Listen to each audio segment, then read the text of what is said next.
ஊபரில் ஒரு கிளைண்ட்டுக்கு இன்றைக்கி பார்சல் அனுப்பணும். அந்த பார்சல் போகவே இல்லை. சரிங்களா? அந்த பார்சல் போகலன்றதுக்கு வந்து நம்ம அவ்வளோ கம்ப்ளைண்ட் பண்ணியாச்சு. வந்து ரைடரை வாங்கிட்டு போயிட்டாங்கன்னு சொல்லியாச்சு. ஒரு ரெஸ்பான்ஸ் இல்லை. ஆனால் அங்கே போய் கொடுத்த மாதிரி ஸ்க்ரீனில் வந்து நம்மளுக்கு வருது. ஆனால் ரிசீவருக்கு வரவே இல்லை அந்த இது. அதுக்கான கஸ்டமர் சப்போர்ட்டு கொஞ்சம் கூட இல்லை இந்த ஊபரில். அதுக்கப்புறமேட்டு நிறைய ரிவ்யூஸ்லாம் போய் பார்த்தா இந்த மாதிரி தான் நிறைய பேருக்கு பண்ணியிருக்காங்க. இதில் வந்து எனக்கு அதுக்குள்ளே வந்து ஷ்ரிம்ப்ஸ் இருந்து ஃபிஷ்ஷஸ் இருந்துச்சு. எவ்வளவோ சொல்லி மெசேஜ் பண்ணுறேன். ஒரு கால் பண்ணுறதுக்கான ஒரு ஃபெசிலிட்டி இல்லை, ஒன்றும் இல்லை.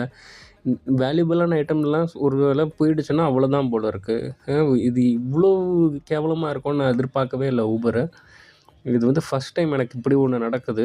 ரொம்பவே நல்லா தான் போயிட்டுருந்தது இத்தனை மாதம். இப்படி ஒரு லாஸை நான் இப்போ தான் ஃபேஸ் பண்ணுறேன் ஃபஸ்ட் டைமு. இப்படி மற்றவங்க உங்களுக்கெல்லாம் இந்த மாதிரி நடந்திருந்தால் எனக்கு வந்து கமெண்ட் பண்ணுங்கள். பாய்.